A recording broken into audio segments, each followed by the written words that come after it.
அன்பிற்கினியவர்களே, கிறிஸ்துவில் வாழ விரும்புவோர் இன்னலுறுவர் என்கிறார் தூய பவுல்.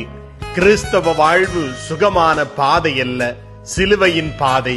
கிறிஸ்துவில் வாழ்வது என்பது புயலில் நிற்கும் உயரமான மரமாக இருப்பது. காற்று வீசும் போது அதன் கிளைகள் மடிந்தாலும் வேர்கள் பூமியின் ஆழத்தில் ஆண்டவரின் வார்த்தையில் ஊன்றி இருக்கும். கிறிஸ்துவில் வாழ்வது என்பது உலகின் இருளுக்கு எதிராக ஒளியாய் நிற்பது, எதிர்ப்புக்கு மத்தியில் நீதியை தேர்ந்தெடுப்பது, சுயநலத்தை இறக்கச் செய்து இயேசுவின் அன்பில் உயிர்ப்பது. இது அரிதான காரியம்தான். ஏனெனில் இது நம்மை சவால்களுக்கும் துன்பங்களுக்கும் புரிந்து கொள்ளப்படாத தனிமைக்கும் இட்டுச் செல்லும். ஆனால் சாத்தியமற்றதல்ல. இயேசுவின் வாழ்வே நமக்கு முன்மாதிரி. சிலுவையின் வலியில் கூட அவர் தந்தையின் திருவிழத்தை தழுவினார்.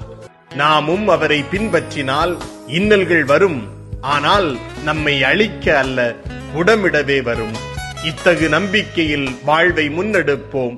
திருமறையின் ஒளியில் நிலைத்து அன்பு, பொறுமை, மன உறுதியுடன் பயணிப்போம். ஜெபிப்போம். இயேசுவே, உமது வழியில் நடக்க எங்களுக்கு பலமும் தைரியமும் தாரும். உமது வார்த்தையை எங்கள் வேராக்கி உம்மை பின்பற்ற எங்களை தகுதிப்படுத்தும். ஆமேன்.